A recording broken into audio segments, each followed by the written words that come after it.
And welcome back. Today we're gonna be changing out the quick disconnects, as you know. So let's quickly just get into it and get it done. These are the quick disconnects from Rough Country. I have the link in the description below. They have a different system of just unpinning it when you need to take off the sway bar. You would just disconnect the sway bar. So it's super simple and easy. You can adjust the length, how long it is, because you can unscrew this and get it longer versus shorter, depending on how much lift you have. I'm probably gonna leave them on the shorter side of things just because I already have the drop bracket here.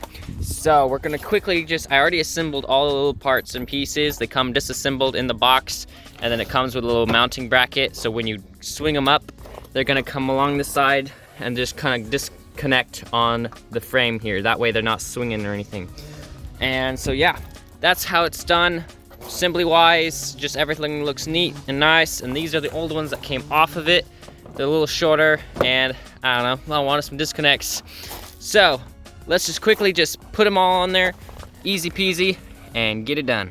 First off, I'm gonna attach this mounting bracket for the top of quick disconnects, which we then can tighten up with just a simple one of these and a 9/16 on top.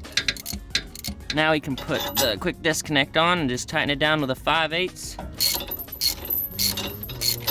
Just make sure it's tight by grabbing the inside there and just tightening it all the way down, because this itself can move, but just make sure this is tight. Then you can install the lower pin here. It could be a little tight. Hopefully it should just kind of wiggle on in there. Make sure you have the washer back there. There's a little slot for it, otherwise it won't want to tighten up very well. And then you put the nut on, and you can tighten it up. Well, you can put like a screwdriver through the hole here, and then you can put your 3/4 wrench here and just tighten it up like that. And then once it's tight, you can position it the way you want it. Make sure it's tight there though. And then you can put this bracket back on. It slips on there. Make sure you put the washer in, and then you can put the pin in there. Slide it on in there. Should be nice and snug. Boom, you're set. You just want to make sure up here is tight, and there we go. There's our complete quick disconnect from Rough Country. And then when you want to disconnect it from your sway bar, you just pull the pin. Don't lose that.